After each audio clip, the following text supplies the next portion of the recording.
Hi అండి, welcome to Rajahmundry vlogs. First time అండి మాగాయ పచ్చడి ఎలా పట్టాలో మీకు చూపిస్తున్నాను. నేను ఇన్స్టెంట్గా పట్టానండి. చాలా పర్ఫెక్ట్గా, చాలా టేస్టీగా, చాలా చూడ్డానికి టెంప్టింగ్గా చాలా బాగా కుదిరిందండి.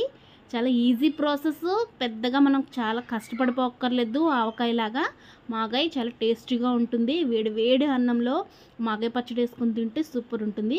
ఆ ప్రాసెస్ ఏంటో మీకు చెప్తాను చాలా ఈజీగా. చూడండి, నేను మామిడికాయలు తీసుకున్నానండి. నేను 6 మామిడికాయలు తీసుకున్నాను, మా చెట్టువే. ముందు తురుము అలా చెక్కు తీసేసుకోవాలండి పిల్లర్తోని. చూడండి, మీకు చూపించిన విధంగా అలా చిన్న చిన్న ముక్కలుగా కట్ చేసేసుకోవాలి. శుభ్రంగా కడిగేసి శుభ్రంగా పీలతో చెక్కు తీసేసుకొని నేను అలా లోటాతో కొలుచుకున్నానండి. మీ దగ్గర తవ్వ ఉంటే తవ్వతో కొలుచుకోవచ్చు. అదిగోండి, ఎన్ని లోటాలు దాని లెక్క ప్రకారం అనమాట. దానికి 6 లోటాలు అయింది. నేను అర లోట ఉప్పు, కల్లుప్పు వేసానండి. ముక్కలన్నీ వేసి కొంచెం సాల్ట్ వేసాను.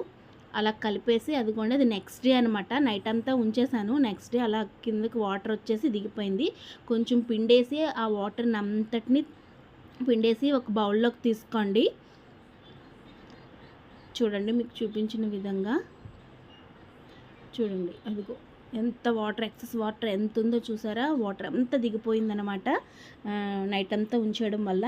అలా గట్టిగా పిండి అలా వేరే బౌల్లో తీసుకోండి. తీసుకొని ఆ క్లాత్ పెట్టుకొని ఎండబెట్టుకోండి. నేను ఒక 3-4 అవర్సే అండి ఎండబెట్టుకున్నాను. పెద్దగా అక్కర్లేదు. ఆల్రెడీ మనం గట్టిగా పిండి తీసేసుకున్నాం కదా, ఎక్సెస్ వాటర్ అంతా వచ్చేసింది చూసారా? ఒక 2-3 అవర్స్ అయితే సరిపోతుంది. ఎండ గట్టిగా ఉంది కాబట్టి. అదిగోండి, చూడండి, ఆ డబ్బాలోకి అలా వేసుకున్నాను. అవన్నీ డ్రైగా అయిపోయాయి. దాంట్లో ఉన్న నిమ్మంతా పోయిందండి. చూడండి, మీకు చూపించిన విధంగా చాలా ఈజీ ప్రాసెస్ అండి. చాలా టేస్టీగా ఉంటుంది. ఒక్కసారి మీరు అందరూ ట్రై చేయండి. అదిగోండి, మనం అరలోట కల్లుప్పు వేసుకున్నాం కదండి. అదిగోండి, ట్రీ మ్యాంగో మిర్చి అండి పౌడర్. అది చాలా ఘాటుగా ఉంటుంది, రంగు కూడా చాలా ఉంటుంది. ట్రీ మ్యాంగో మిర్చియే పెడతామండి. అదిగోండి, కొంచెం మెంతుపిండి, ఇన్ని మెంతులు తీసుకొని నేను డ్రైగా వేపేసి నేను పౌడర్ పట్టాను. అది కొంచెం స్కిప్ అయింది. మెంతిపిండి తర్వాత ఆవు పిండి కొంచెం వేసానండి. అలా అండి, చూడండి. దీనికి ఆవకాయ అంత కొలతలు అక్కర్లేదండి, కొంచెం సరిపోతుంది. మనం అదిగో తొక్క తీసి ఒలిచి పెట్టుకున్న వెల్లుల్లి రొబ్బలండి, అవి వెల్లుల్లిపాయలు అవి వేసేసుకొని నేను చేత్తోనే మిక్స్ చేసేసానండి. గరిటె పడితే మళ్ళీ అంతా కలవదని చేత్తోనే వేసేసాను. చూడండి, ఇది దంపుడు ఉప్పు అండి. అన్నీ ఇన్స్టెంట్గానే దొరికేస్తాయి మనకి. మనం ఏమీ శ్రమ పడిపోక్కర్లేదు. అన్నీ ఇన్స్టెంట్గానే ఆవుపిండి, మెంతుపిండి, దంపుడు ఉప్పు, ట్రీ మ్యాంగో మిర్చి, వేరుశనగ నూనె అండి. వేరే ఆయిల్ అయితే వేయొద్దు. అది కంప్లీట్గా వేరుశనగ నూనె లేదా పప్పుల నూనె అన్నా వేసుకోవచ్చు. అదిగోండి, అలా వేసేసి కలిపేసి మూత పెట్టేసి 3 రోజుల పాటు దాన్ని అలా ఉంచాలండి. అప్పుడే దానిదంతా దిగుతుంది కదా, ఆవు పిండి కారం అంతా పడుతుంది కదా.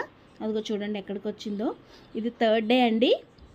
చూడండి ఎంత టేస్టీగా ఉందో. ఆయిల్ అంతా అలా పైకి వచ్చేసింది చూసారా? ఒక్కసారి తిప్పుకోండి అలా గరిటె పెట్టుకొని. అలా వేడి వేడి అన్నంలో కలుపుకొని తింటే సూపర్ ఉంటుందండి. ఇంకా నేను ఆవకాయ పట్టాను, అది చూపిస్తాను నెక్స్ట్ వీడియోలో. తీపావకాయ కూడా పట్టానండి పక్క కొలతలతో. మరి ఇంకెందుకు ఆలస్యం, సబ్స్క్రైబ్ చేసుకోండి ఫ్రెండ్స్. ఉంటాను, బాయ్.